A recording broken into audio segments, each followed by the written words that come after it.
Finally দেশটা স্বাধীন। আমাদের দেশে কোনো স্বৈরাচার নাই এখন। তবে কাজ শুধুমাত্র অর্ধেক ডান। আমাদের এই আন্দোলনটা ছিল স্বাধীনতার আন্দোলন এবং ফ্রিডম অফ স্পিচ, বাক স্বাধীনতার আন্দোলন, চলাফেরা করার আন্দোলন, সরকারের বিরুদ্ধে কথা বলার অধিকারের আন্দোলন। এবং এই আন্দোলনটা তখনই সফল হবে যখন আমরা এই দেশে বাক স্বাধীনতা, চলাফেরার স্বাধীনতা, সমাবেশের স্বাধীনতা এবং আন্দোলন করার স্বাধীনতাটা প্রতিষ্ঠিত করতে পারবো। আরেকটা গুরুত্বপূর্ণ অধিকার হচ্ছে ধর্মীয় স্বাধীনতা।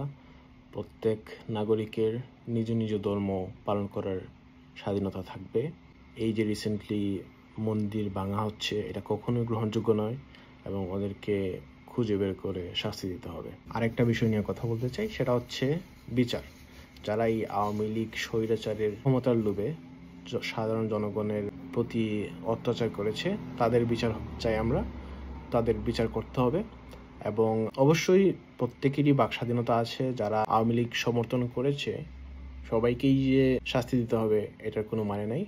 যদি কেউ ওদের ক্ষমতার সুযোগ নিয়ে জনগণের উপর অত্যাচার করে থাকে তাদেরকে শাস্তি দিতে হবে।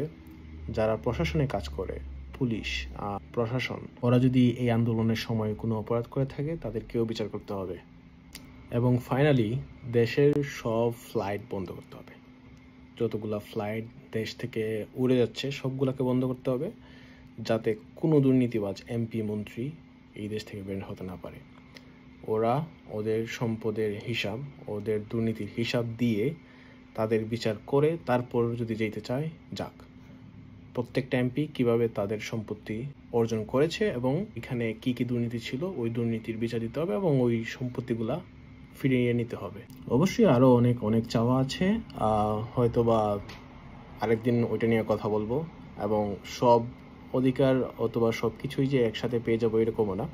দেশটা স্বাধীন হয়েছে মাত্র, আস্তে আস্তে সবগুলা অধিকারই আমরা ফিরে পাবো। জাস্ট অপেক্ষা করতে হবে। জয় বাংলা, জয় বাংলাদেশ।